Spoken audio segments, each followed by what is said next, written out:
墨西哥的城市提华纳被列作全世界上危险的城市之一。这座城市的市长为着要处理毒品的问题，所受到生命威胁。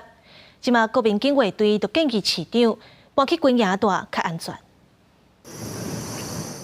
墨西哥北部城市提华纳会当讲是全球上危险的城市之一。市长卡瓦列罗为了处理当地严重的毒品甲恶毒问题，最近受到死亡的威胁，所以毋但伊行较高的所在拢有国民警卫队驻守，甚至接受军方建议直接带军营，以免发生意外。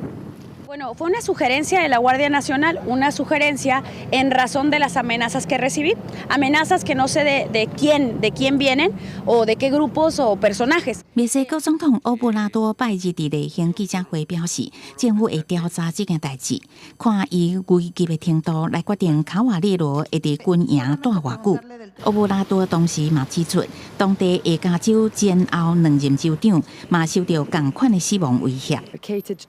提华纳伫美墨边界，这的臭名大家拢知，一直拢是毒品这的非法物品走私去美国的据点。去年5月，美国甚至阁查到一条藏伫美墨边界超过500公尺长的地下秘密隧道，走私毒品正利便。今年3月，军方查到183粒合成的毒品芬太尼药丸，当地煞变做芬太尼的集会中心。